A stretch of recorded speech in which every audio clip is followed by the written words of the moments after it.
What's up, my healthy friends? Welcome. Good to have you here and good to know that you're open to changing up your life in a good way, which is what we try and do on each and every episode of the show.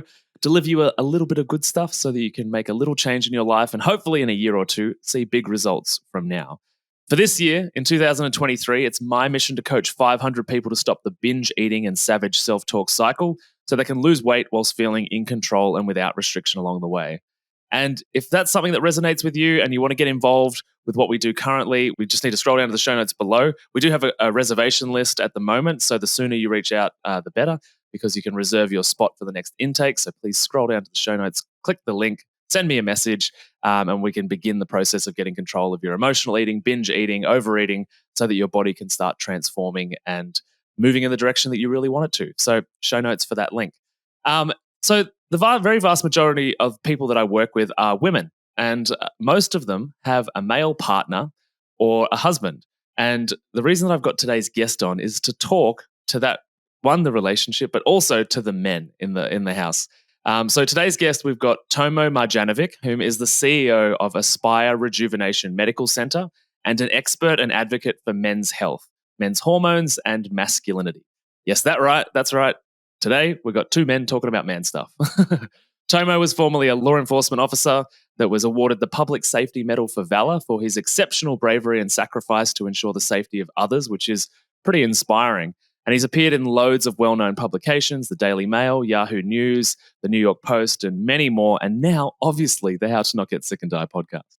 So, Tomo, welcome to the show, man. How are you? Thanks, Matty. I appreciate you having me on, man. I've been excited to get to talk to you. I've been waiting for this for a few weeks now. Yeah. I'm glad that we made it happen and we've found some time to talk about the fellas and what's going on in their world. So you're the CEO of a medical clinic. How did you get into that from law enforcement? There's a bit of a transition. Yeah, it's funny. I tell this story a lot, especially recently on podcasts as I started getting in the news a little bit more. My transition started really early. I was 13 years old, had a massive growth spurt when I went to Europe when I was young, grew about 7 inches in 3 months. So you can imagine what that does to your body. Yes. So I came back to the United States. I'm in severe pain, back, knees, elbows, everything you can imagine. And the doctor, we're going to say, prescribed me to lift weights, to weight train. He said the only way to help these joints and ligaments and everything kind of heal together is to build the muscles around them.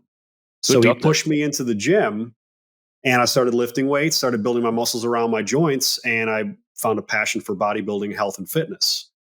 Right. Fast forward a few years, I'm 18, 19 years old, and I am very into bodybuilding. I've already competed once or twice at that point as a natural bodybuilder. And I go to my coach and I tell the guy, I said, listen, I know what it takes to be a professional bodybuilder, the big boys, right? I'm like, I have to take steroids, the nasty word, right? Yeah. And he immediately says, no, because I'm young. So he says, no. And then he says, but let's go get your hormones tested and see where you're sitting at. He said, that way, at least you know. This was unheard of at the time. I'm 38 years old. So we're talking 20 years ago. Nobody was testing hormones at a regular rate. So I go to a doctor, I get all my hormones tested. My testosterone level comes back over 1,400 nanograms per deciliter, which is way above normal scale. Yeah. So I show him this. I show him the test, and he says, "Well, you're pretty much naturally on steroids, so you don't need anything." He said, "Maybe one day you'll need it, but at least now you can build all the muscle you need, and you can do it naturally because your body's already there." At that point, I was so enthralled with what I was doing in my body and what my hormones were doing, and the potential inevitability of me wanting to take hormones for bodybuilding purposes. Mm-hmm. I started researching. And, this is back before Google was what it was, the internet was what it was. So a lot of this stuff came from libraries. And I started becoming just educated on hormones, endocrine system, health, wellness, how the body processes hormones. And I read every publication, every book, every manuscript I could, basically throughout all of my 20s, and became sort of an autodidact in hormones. So that entire time, I'm working in law enforcement. I'm a police officer. Never stopped weightlifting, still into bodybuilding, love the sport. And when I transitioned out of law enforcement, I was kind of done with the career. It was a pretty crazy career.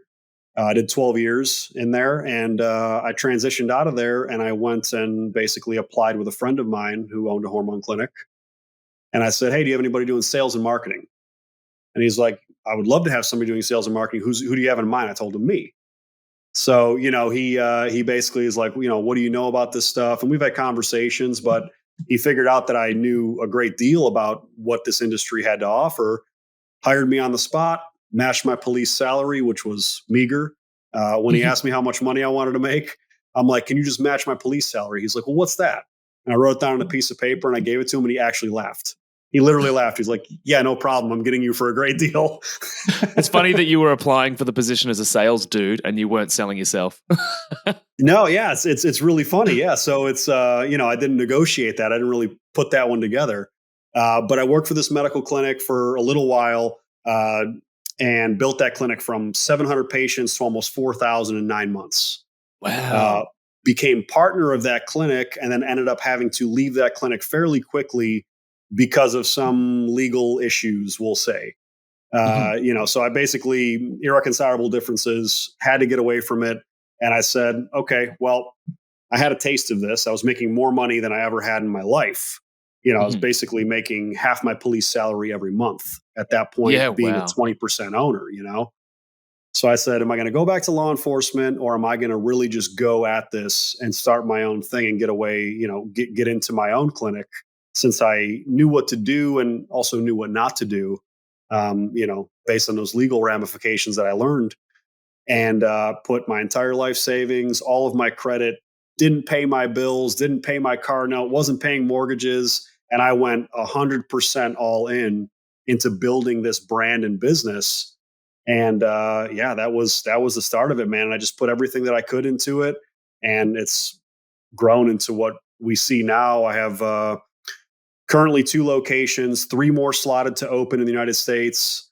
I just came back from Dubai, UAE, and I'm in negotiations for opening the first clinic of our kind in the region. So we're actually going to emerge into a market for the first time, which is going to be completely crazy. I mean, that's a gold mine opportunity to really expand in that whole region. But yeah, we're currently sitting. We have almost 10,000 active patients, both men and women. Wow. I know your intro of me, you were like men's health. Believe it or not, our female population here in Orlando clinic is about 40%, and our Yep. Pittsburgh clinic is almost 60%. So the Right. hormone side of female wellness is huge for what we do. Mhm.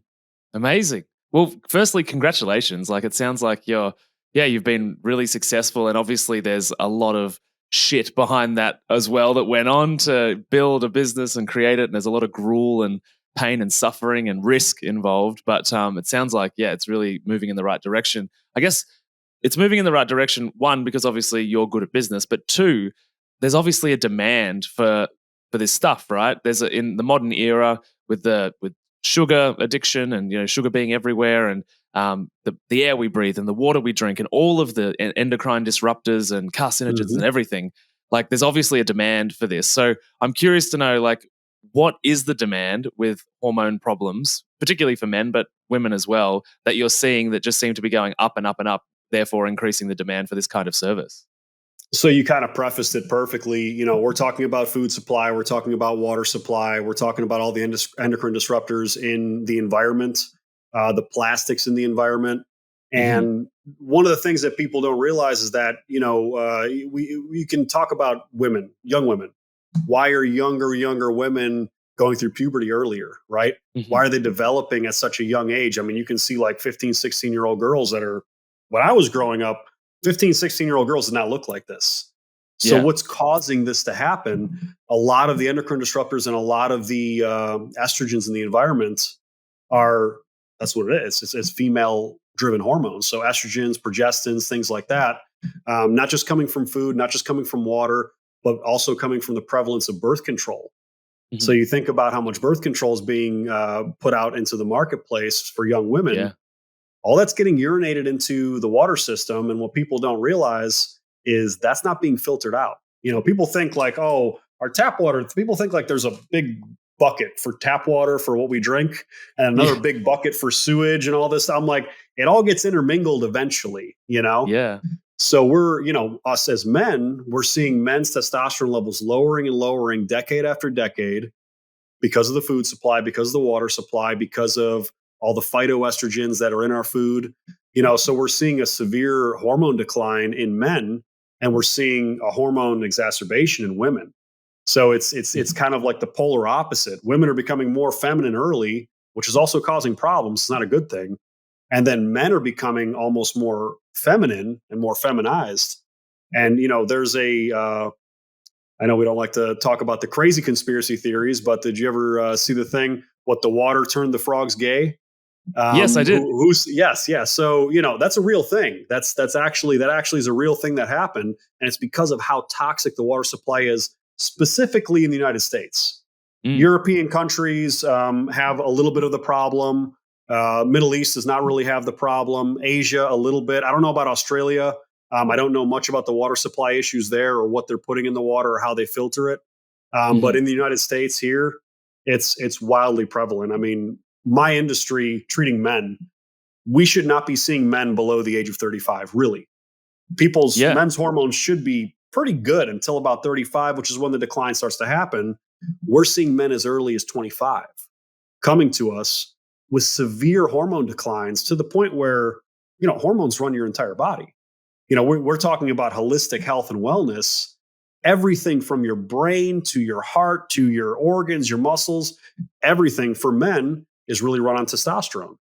So if you Yeah. take that out of a man, you're going to have half the man. You're going to have people with mental problems. You're going to have people with depression issues. You're going to have people with severe physical issues, just like you would for an older man that starts to have that testosterone decline. It's really sad and it's scary. And mainstream medicine doesn't address it properly. They don't look at hormones the way that I look at hormones, the way that maybe you look at hormones, as a Yeah. holistic wellness source.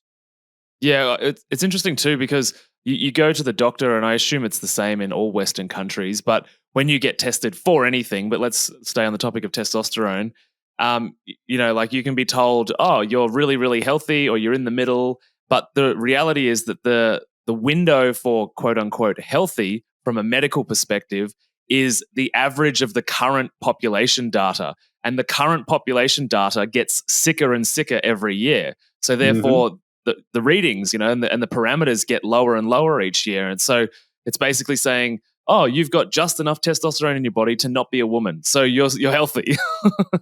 Yeah, it's ridiculous. I mean, we have guys that'll come in, and the testosterone scales in the U.S. The normal range is between, like, depending on what scale you look at, let's say average 300 to 900. Mhm. So if I come in and get my labs tested and I'm 301, a normal doctor, normal practitioner will say, "Ah, you're normal. You're good to go." And then if I come in at 299, now I'm quote unquote low. Yeah. 2 point difference. How does that make sense? And they don't take in account all of your symptoms, any of the issues that you have. There's so many symptoms that happen to men specifically, also to women with hormone decline, and they're so Mhm. easy to read. You can see most of them without even actually looking at labs. Our Yeah. labs are our confirmation.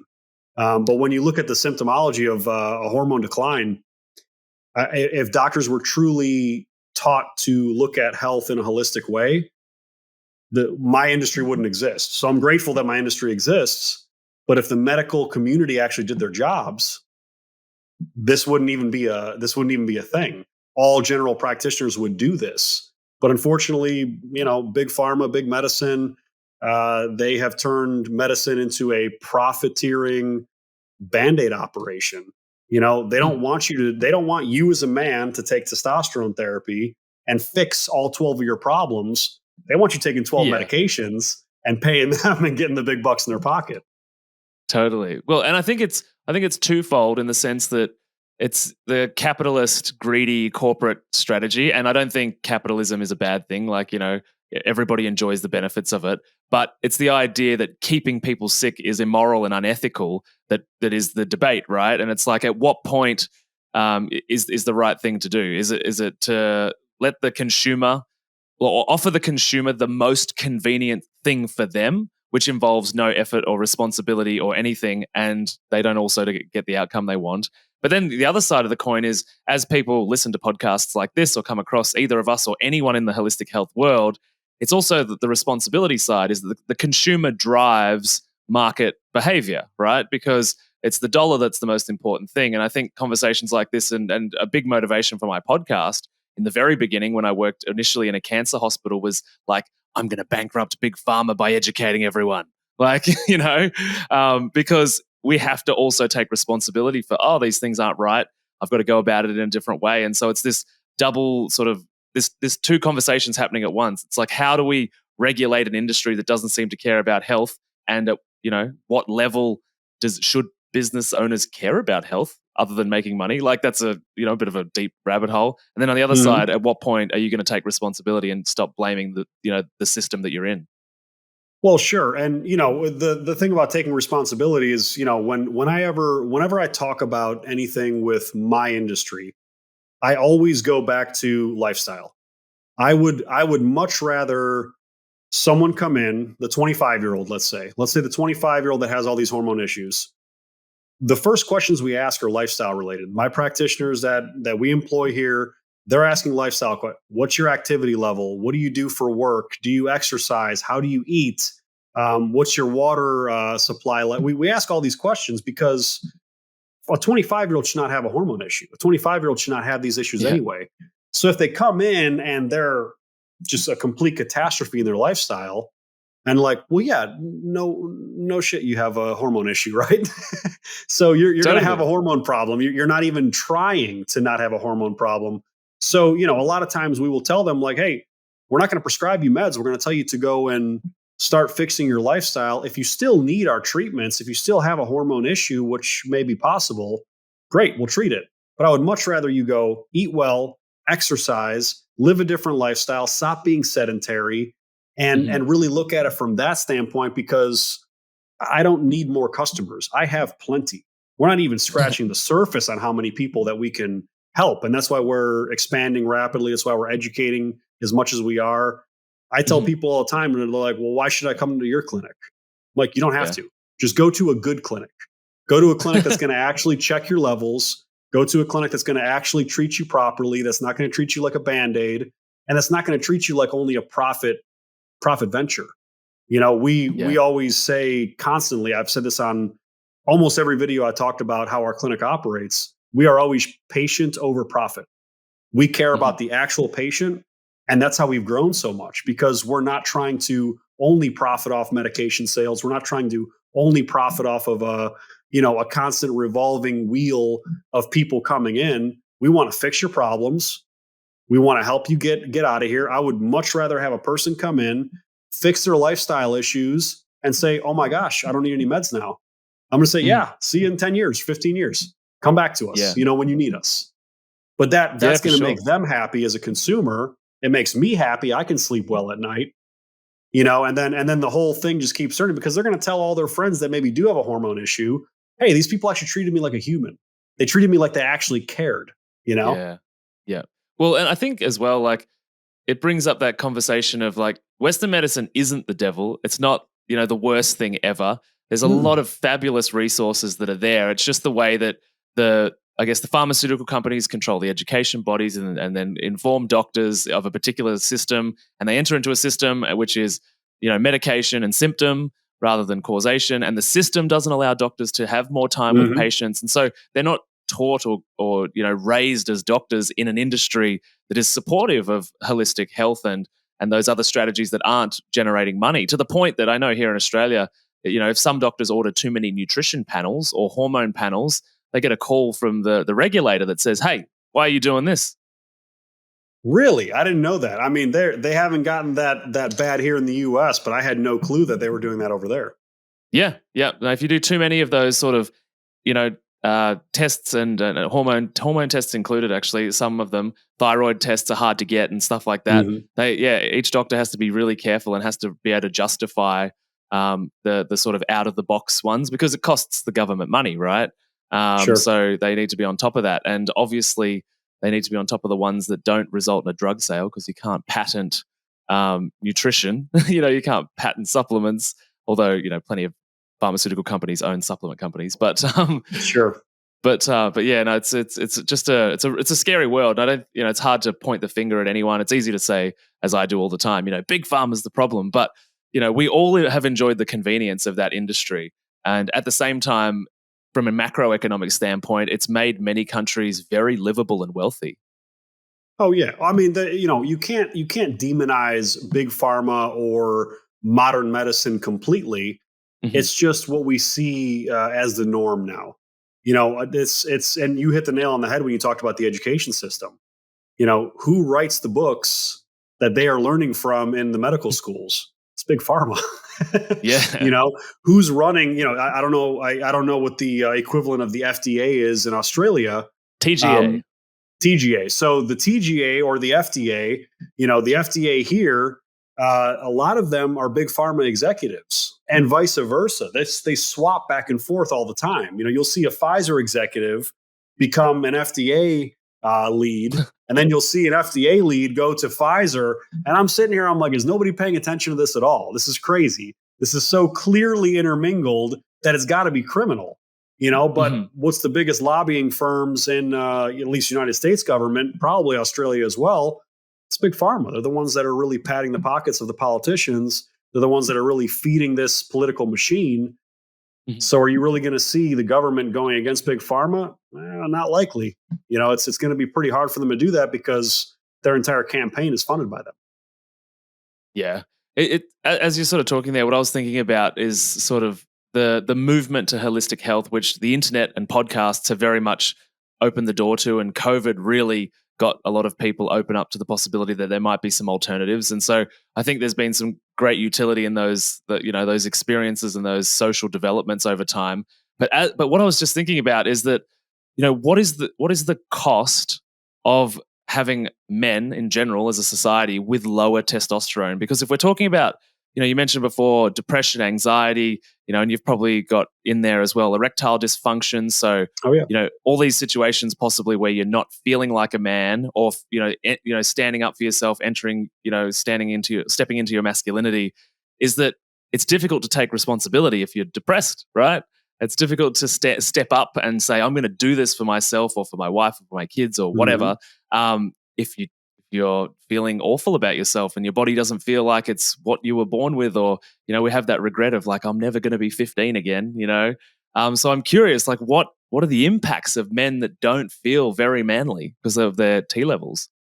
Yeah, so it's an interesting topic, and I mean, when you say the word masculinity, people that are on certain sides of social or political spectrums, they're going to immediately say, "Oh, masculinity is toxic," or "toxic masculinity," or even the crazy statement of men shouldn't be masculine.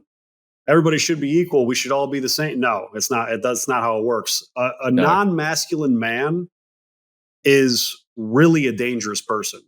Because when you have a man who's living in his masculinity, when you have a man who's really understanding what it means to be masculine, you're going to Mhm. have a man who wants to provide for his family, for a woman, and you're going to have a man who wants to protect, a man who is able to control himself emotionally. When you have a man with low testosterone, depression, anxiety, psychosis, all these issues, these are real. People can actually study these things, people can look at the data.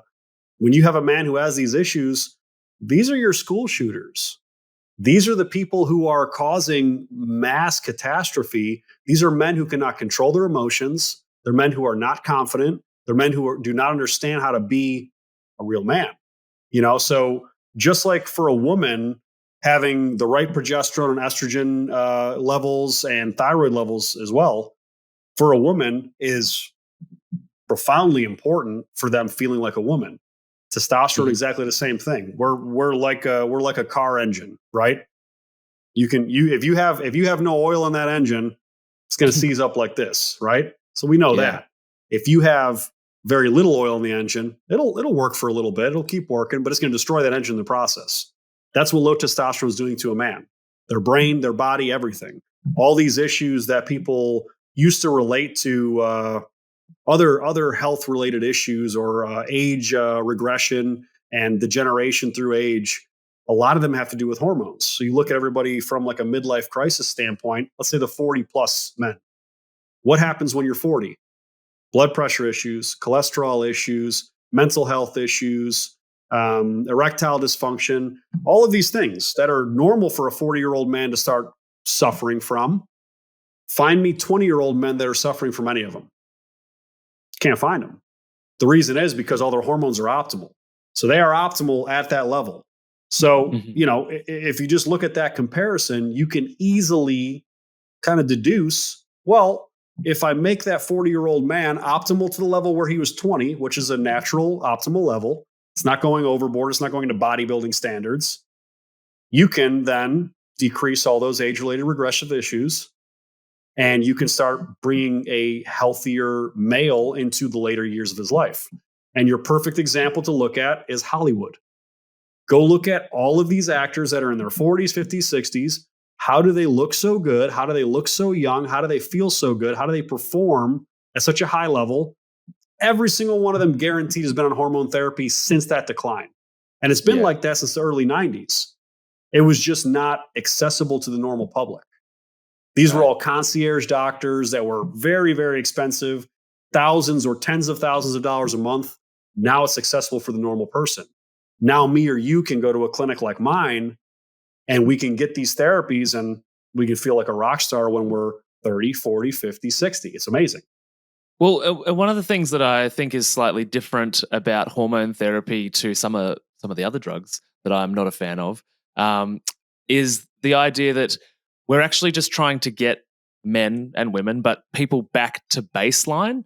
Like we're not using medicine to artificially change anything. I mean, we are technically, but where there's the quote that gets around at the minute in this conversation and space that men today are a third of the man their grandfather was because of the just catastrophic decline in testosterone levels. And so the idea that I think people look at celebrities and people that look young and are maybe on hormone therapy, or just the few people that have got lucky genetics, and they think, oh, they must be really rich and they must be doing all these things you shouldn't do, and plastic surgery and sure, that's definitely a part of the conversation. But I think letting people know that doing this stuff is getting you back to normal, not taking you way into this like celebrity kind of false human experience type territory.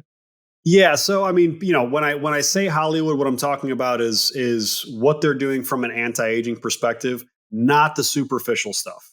The Botox and the plastic surgeries and all these facial treatments, whatever that is, that's all superficial. I'm talking about the internal health. And when you look at what the term anti-aging is, or what regenerative medicine is, it is literally all tied to hormones. Mm-hmm. So if we bring that male or female back to a hormonal level that is baseline, normal, what I call optimal. Mm-hmm. So, if we have that scale again from 300 to 900, I want to see you at 800, 900. That's where you are, quote unquote, optimal. I want to see you at the high end of that normal range. My high end of normal range is 1400. I know that because I tested it.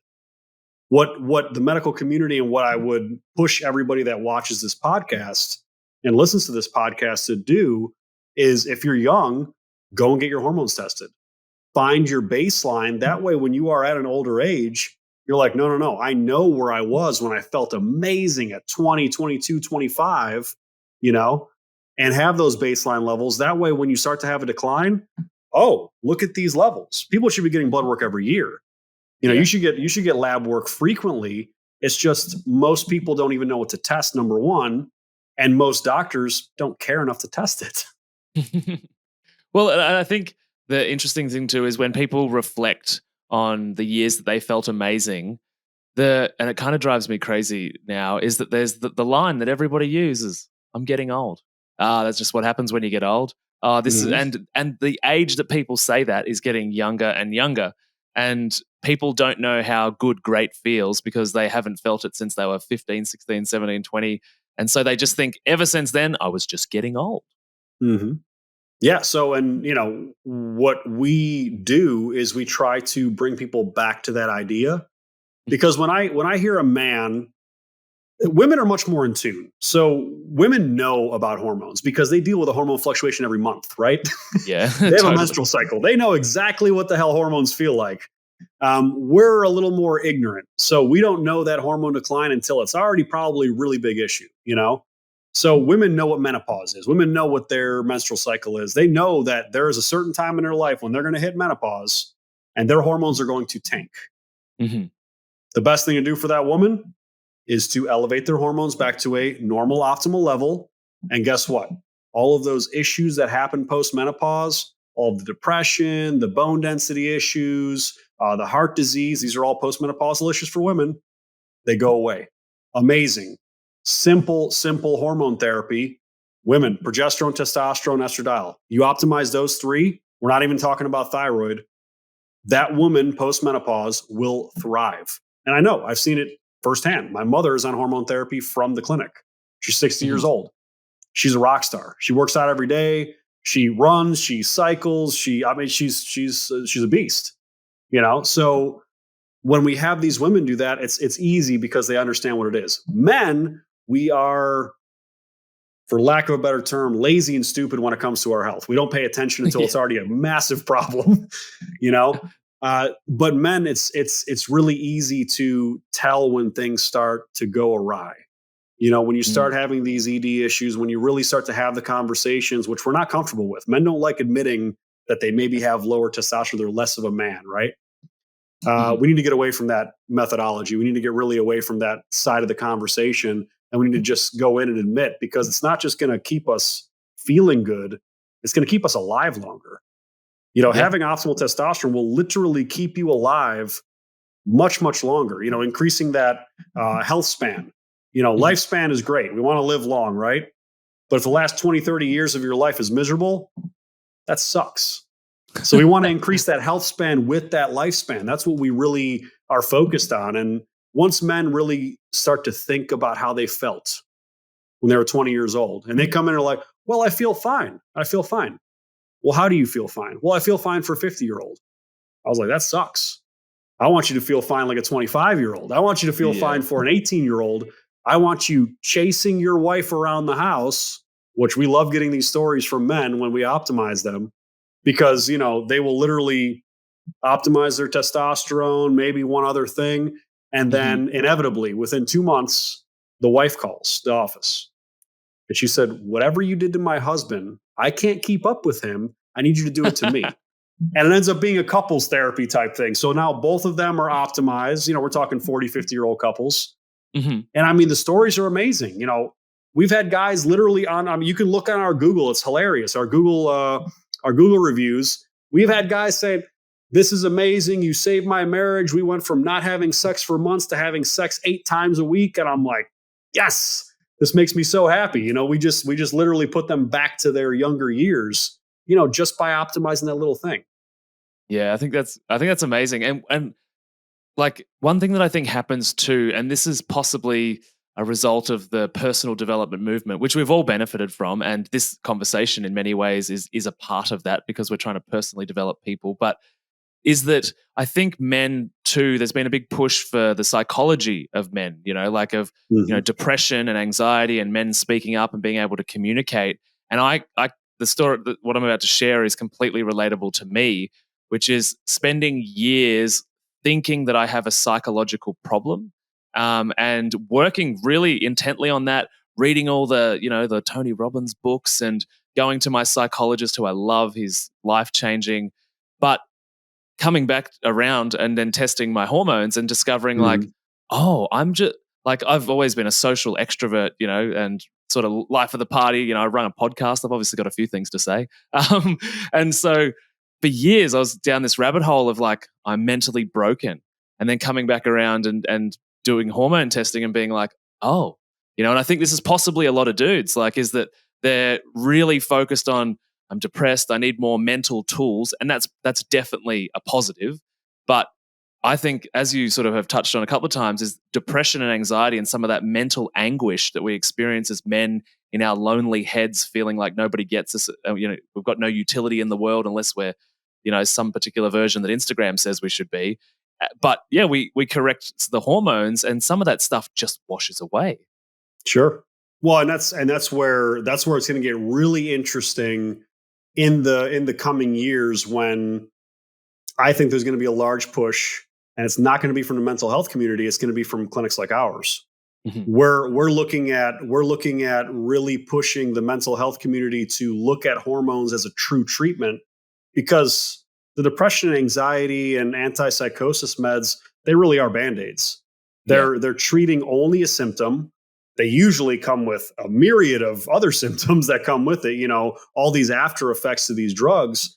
And if you tell a man, and we've had this happen specifically with military veterans. So we've had military veterans come in. They have PTSD, they have depression, they have anxiety. They're on a grocery bag full of medications from the Veterans Health Administration here in the US. And they come in, and we've had guys that, that can afford the treatments, and they come to us and they're like, okay, what's up with this? I heard maybe mental health stuff with hormones. We test their hormones. I had a man who literally had, I don't know, 10 different mental health medications. All he needed was testosterone. That's all he needed. Mhm. We optimized his testosterone. He was off all medications within 6 weeks, never felt better from years. He went in the military 18 years old. So he hasn't felt good in 12, 15 years. And he was first ecstatic. Mhm. He's like, this is the most amazing thing ever. I'm so happy this finally got figured out. To then hyper angry. Why the F didn't the VA and my doctors figure this out? I've been on these medications. I have all these side effects. I have all these issues. They don't look at it. They don't look at it. So, when we talk about mental health, when we talk about depression and anxiety, it all starts up here. Your entire endocrine system starts up here. Your pituitary gland, your hypothalamus, all of this gets triggered here and cascades down your body to trigger And your for those testes to make listening, his testosterone. point here is in the brain. Oh, I'm sorry. Here in the brain, I forgot. If people that are listening, yes. So yeah, in your brain, in your pituitary gland and hypothalamus, those are your trigger centers that are going to stimulate your hormone levels, your testosterone, and everything else. Your thyroid's up there as well. So these are all, if you really just, again, think logically, people tend to overcomplicate the whole issue. Yeah. Well, what is this issue? And what does this do? And what does that? No. Look at the bottom line. Break it down to the basic letters. Your hormones are starting in your brain. They cascade to the rest of your body. Your hormones affect your brain chemistry. Mhm. If you just look at it like that, oh, well, if someone has a brain chemistry issue like depression, anxiety, PTSD, all these issues, maybe we can look at a hormone and maybe we can solve all their problems. Why is that not happening? Exactly what we talked about earlier. It's a profit sharing venture, right? Between big pharma, big medicine, psychotherapy, things like that. I love a lot of doctors. There are amazing doctors out there. Same, yeah. Western medicine is great. There's a bunch of awesome psychiatrists and psychologists out there, but I feel like the big piece is missing in almost all of medicine, which is looking at the holistic hormone health. Yeah. On that, like when you do sort of start with the holistic health picture, what things would you say before you get to bioidentical hormone replacement? And we'll get there.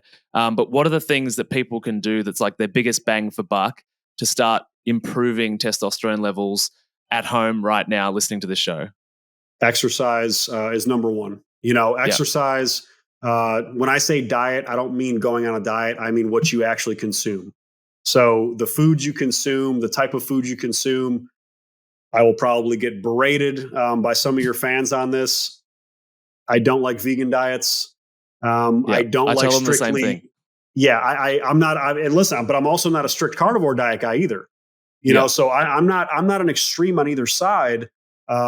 Really, as humans, again, debatable. Might get some hell for this, but we're omnivores. We are. I'm sorry to tell you Yeah. if you disagree. We are meant to eat a variety of foods, meats, vegetables, some grains. But when we look at what we consume in our body and what our activity level is, you can drastically improve your hormone health just by changing lifestyle, which is why Yeah. we always hit lifestyle first. We Mhm. always look at lifestyle first.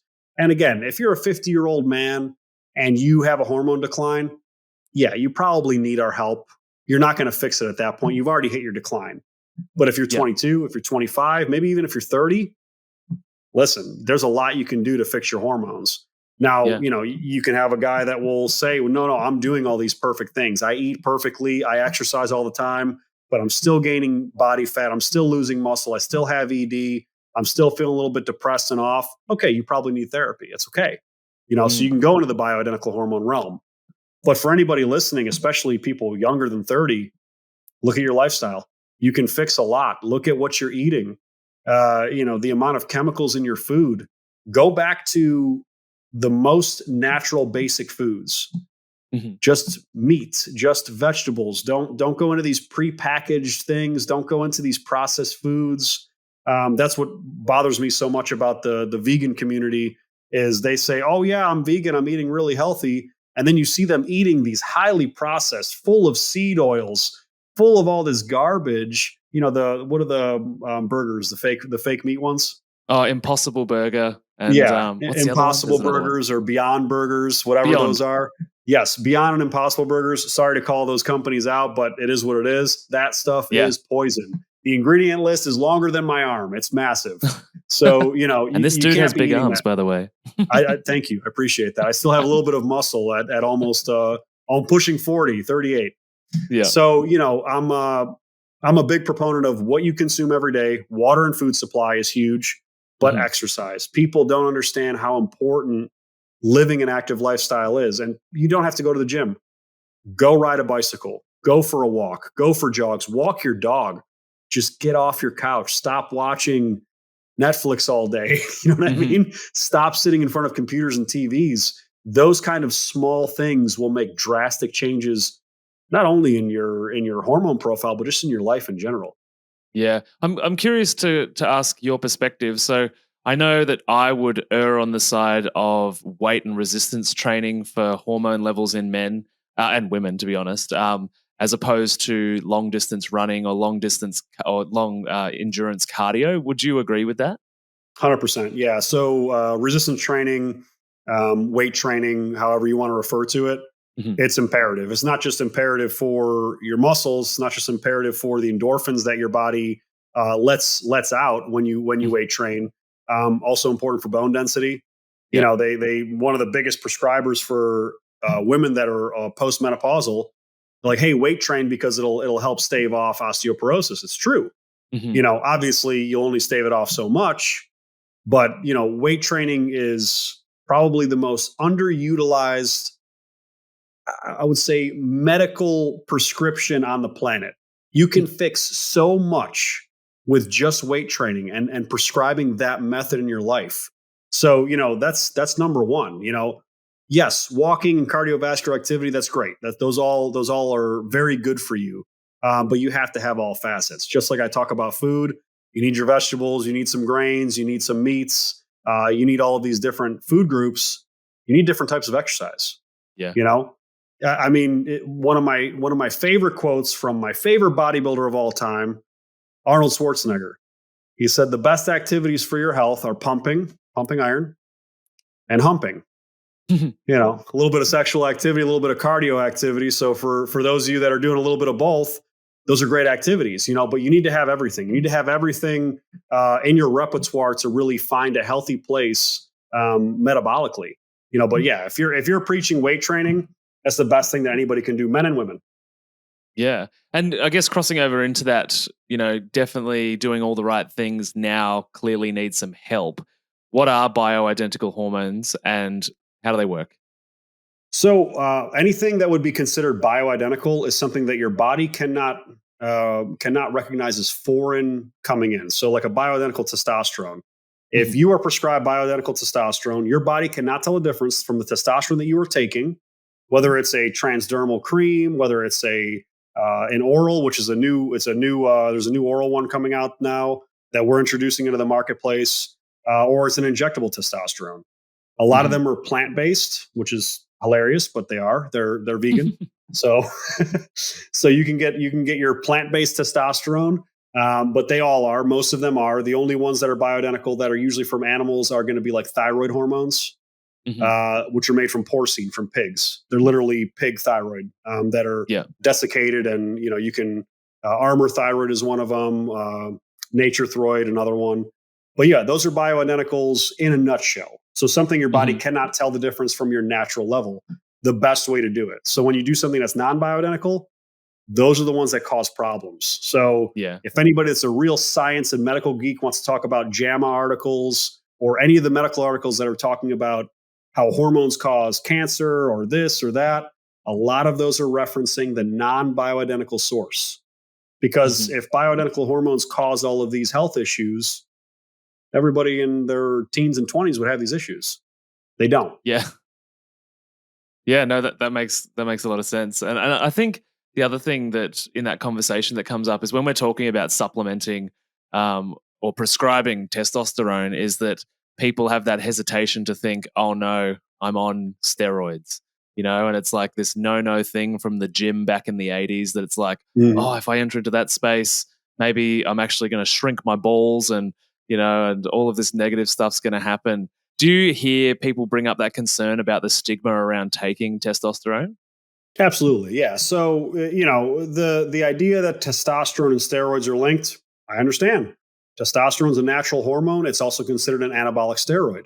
Mhm. So if you're taking testosterone therapy, are you technically taking steroids? Big air quotes. Yes, I guess technically. Are you taking them like a bodybuilder would?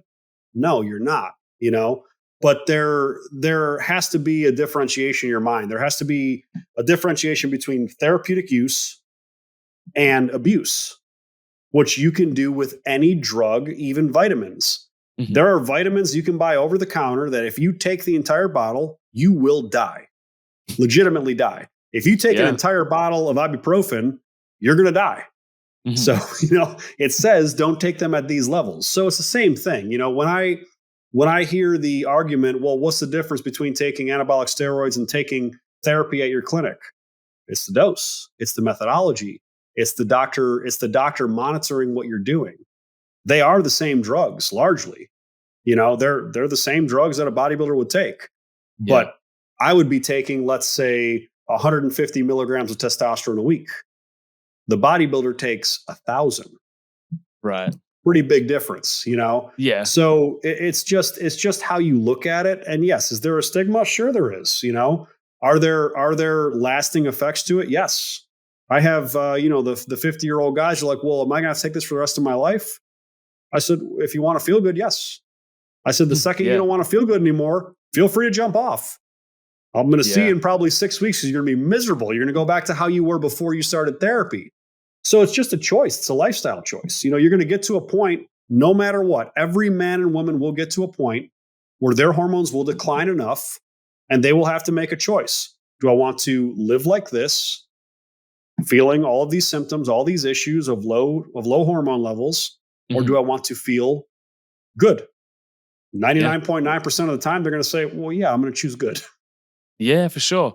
I can't help but like the cynic in me comes up when I hear somebody say, you got to prescribe something for the rest of their life. Because what Hmm. comes into my head then is all the doctors that aren't funded to do their research or aren't motivated or it's out of their scope. And so they just say, yep, you can't cure it. You'll have to do this forever. And there's actually loads of things we can do to help those people in lots of Sure. different areas. So I'm curious, Sure. is this different in this space of hormones, like that you can't get it back to good, like to a point that you can To a reduce point. therapy? Yeah, so to a point you can, but there is going to be a time where you are going to naturally regress and there is Yeah. no way to bring it back. You know what I mean? Hmm. We're talking about men and women over the age, women postmenopausal, perfect Yeah. example. You can't get it back. It's done. Yeah. Yeah. So, do they want to feel like a postmenopausal woman or do they want to feel like themselves when they were 25, 30 again? Hmm. They're going to choose 25, 30 all day. Of And course. Yeah. feeling how you feel postmenopausal. It's the same thing for men. Hmm. The term for male menopause is andropause. That's the Yeah. time when your natural testosterone levels decline to a point where you are at a low normal level or below that low normal level. It's just a choice. Yeah. So when people are like, well, I don't want to have to take something for the rest of my life, I said that's a choice. You don't have to. It's a choice on how you want to live your life. If you're going to ask me personally, I'm going to choose feeling like I'm 25 for the rest of my life. you know, if I can mitigate disease, if I can mitigate the aging process, if I can truly anti-age, big air quotes again. If I can Mhm. truly do that by just taking something as simple as a bioidentical hormone, I'm all about it. I want to have a Mhm. sex drive like I'm 25 my entire life. I want to stay lean and trim and have, a good muscle tone until the day I die. I want to do all these things. It's just a choice on how you want to live your life. Yeah, that makes complete sense. I'm curious to ask. I've got a good friend who you may or may not actually know, who's based here in Melbourne. He's a men's health and hormone expert as well, Lucas Owen, and he sort of got well known in this world of health and wellness and men's health in regards to the icing the balls, the nocturnal scrotal cooling. Have you ever Mhm. heard of that to jack testosterone up naturally? I have heard of it. I don't know the science behind it. I Hmm. I have to say that I haven't studied the icing your balls technique as much as I maybe should have. But I'm big on cold plunging. Yep. I'm big on cold tub therapy. I'm big on getting in cold water, shocking the system. So it doesn't Hmm. surprise me that it could have benefits. Is it gonna help the 55, 60-year-old man that has a natural hormone decline? Probably not. Yeah, These that's are fair. things that we can do to maybe slow that andropause process down. Hmm. But there's only so many tricks you can do to fight aging. You're going to age. There's nothing you can do about it. We're all going Oh, to for get old sure. and we're all going to die eventually. But I would tell everybody to look at every single possible avenue to stave off this hormone decline as much as possible. Again, women have a very clear window. They hit menopause, it's done. They're going to either go on hormone therapy or they're going to feel pretty miserable for the most part. Men, same idea, but again, mitigate those things. You have women that go through menopause in their late 30s. You also have women that go through menopause in their late 50s. Hmm. There are those drastic differences. Yeah. So, what's the difference between them? Largely lifestyle, active lifestyle, healthy eating, healthy water supply. Look at those blue zones that you can find places across the world. Look at those places. How are they eating? How do they behave? What's their lifestyle like? How much do they exercise? How much are they in the sun? How much are they in cold water or warm water? They all make a difference. Yeah. So try to mimic those kind of lifestyles. They say the best diet in the world, Mediterranean diet, Hmm. right? There's a reason those people live a really long time. There's a reason you see those old grandmas in those Mediterranean areas that are like 70 years old pushing a wheelbarrow down the street when we have people here in the United States, maybe Australia as well, Hmm. that are 50 and they're obese, they can't do anything, they have no muscle strength, no muscle tone. Why is that happening? It's lifestyle. Yeah. Sedentary lifestyle, bad food, bad water. Yeah. And I completely agree. Like, there's, yes, such a significant impact that the modern lifestyle has created. And, even just people that are going to work every day and they're just sort of locked into sitting at a desk away from a window, no sun, staring at a screen. And then on the way to work, they were staring at the screen of their phone. And when they Mhm. leave, they're staring at the screen of their phone, hunched over, and they're just like locked in for the next 40 years to this, And then they go home and what do? Watch TV. Yeah, sit on the couch, watch TV. Yeah. Yeah. And don't get me wrong, I fully acknowledge for everybody listening that it takes a bit of time to unwind those habits that have been, that you just probably grew up with or that were just unconsciously so appealing because of the dopamine that you get from them. And you're like, whoa, I think this is a habit. How did I end up here? And it's just that dopamine supply of wanting to feel good and whatever's the lowest barrier to entry. And it's that it comes back to that idea of a cost of convenience, right? Well, that's the scary part about these little devices right here. I'm holding up my iPhone. These are massive dopamine devices. Yeah. I don't look at my phone for the first hour of my day and the last hour of my day. I also have complete phone free days. I'll Amazing. pick a Saturday. Yeah, I'll pick a Saturday or Sunday. You can't get a hold of me. My phone is on top of my refrigerator. I don't see it. I don't have a Yeah, house that's phone great. either, which means you can't contact me. If there's an emergency, you better know where the hell I live because you're not going to find me. But getting away from those dopamine responses, this is cheap. Those phones are cheap, easy. Social media, cheap, easy dopamine. The Yeah. scrolling, you're constantly getting those dopamine dumps.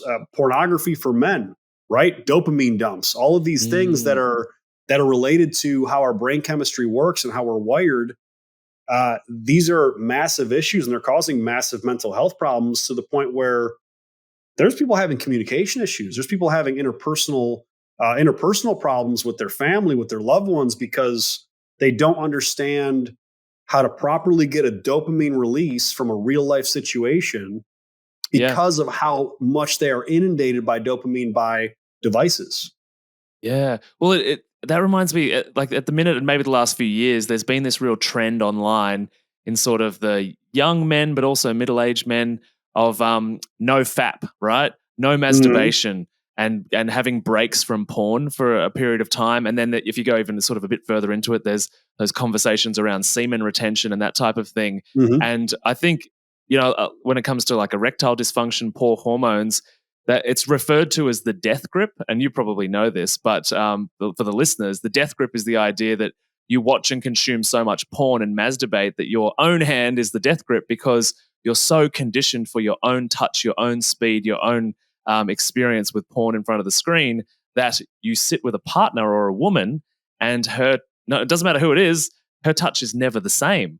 And so you Mhm. then have, problems getting an erection or maintaining one because it doesn't feel the same, or during the sexual experience, you're having to partake, a lot more than you probably should have. And that combination of being conditioned for sexual experience through porn and your lonesome self and your death grip, and then transitioning to you're getting dopamine hits like, every few minutes in that, maybe less, and then you have a real experience with a woman.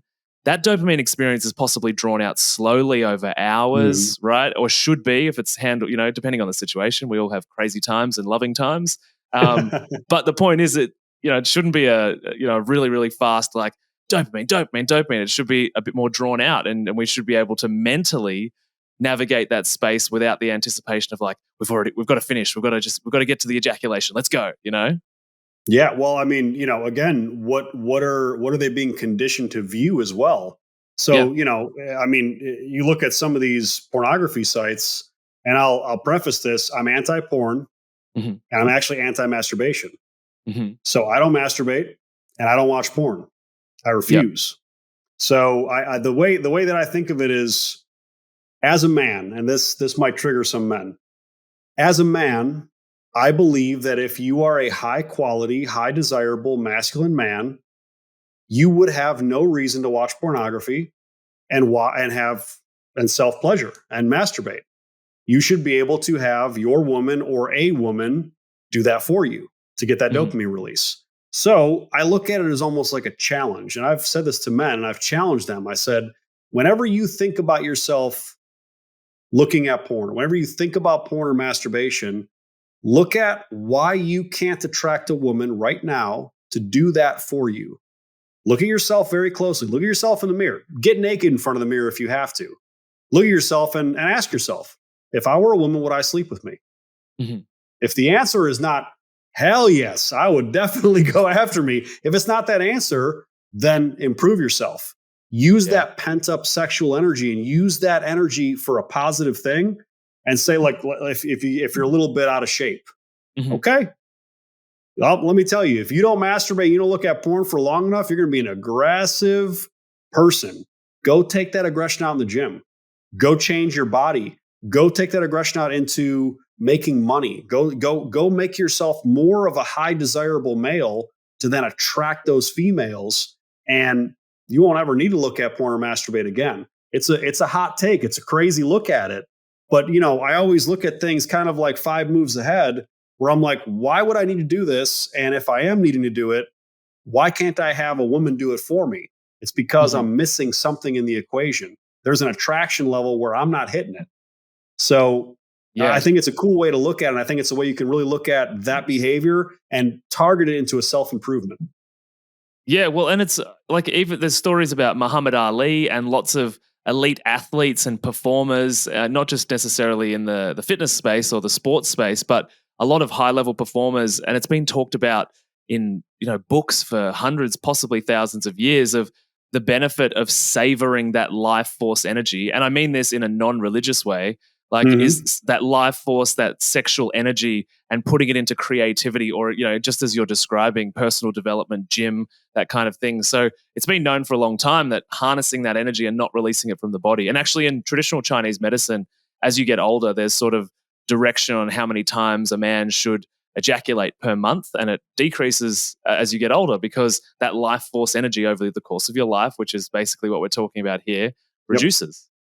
Yep. Yeah. So I mean, I'm not 100% sure about how many times you should ejaculate a month, because I mean, I know some hypersexual couples, that, I mean, listen, they can't get their hands off each other. It's amazing. It's beautiful. It's great. It's beautiful. So if you're going to tell that guy that, hey, you can only ejaculate, I don't know, let's make a number up. You can only ejaculate 12 times a month. He's going to tell me to go to hell. He's never going to talk to me again. He's going to be like, absolutely not. We're doing this daily. I enjoy this. This is amazing. My wife and I have a great time. So is there a limit to it? I don't know. I don't know if there's a number that we should hit, but there is some science behind, not ejaculating for a certain amount of time. I notice personally that if I go maybe a week, maybe a week and a half, 3 weeks is kind of like my limit. If I go 3 weeks, I feel like I'm a psychopath a little bit. But if I go about a week and a half to 2 weeks, I am hyper focused. I'm hyper aggressive, not in a negative way, but in a positive way. When it comes to business, when it comes to the gym, things like that. And I just feel like a different kind of energy, Again, the problem is that people are always looking for that quick dopamine release. And what's an easier dopamine release for a man than masturbation?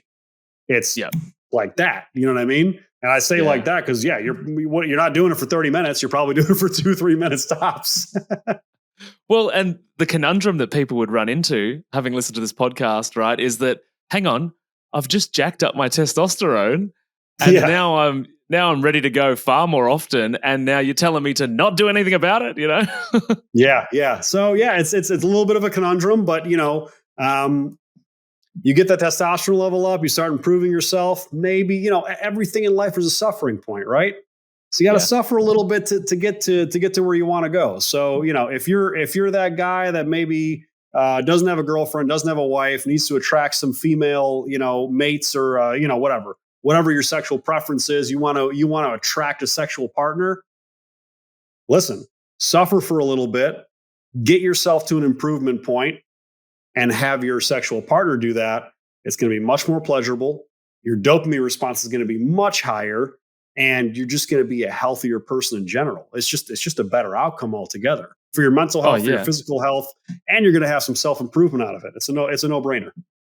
100%, and probably improve your relationship and, Absolutely. guarantee its survival a little longer, which is pretty cool. That's right. Where can everybody find you online? And also, where are your locations that we can send people to for people that are resonating with this conversation? Yeah. So our website is aspirerejuvenation.com, ASPIRE, rejuvenation.com. You can find us on all social media platforms and YouTube as well, Aspire Rejuvenation. You can find me pretty much all the social media platforms and YouTube as well. Tomo Marjanovic. Last name is Marjanovic. You can also find me on YouTube at Tomo Talks. I have a podcast of my own. We do a lot of short clips. We're starting our new season of my long form podcast. So, we talk about these kind of things. We talk about a lot of social issues. We've been getting really into relationships and how relationship dynamics, masculinity, femininity work. And, we've been having great success with that. So we'd love to have everybody tune in.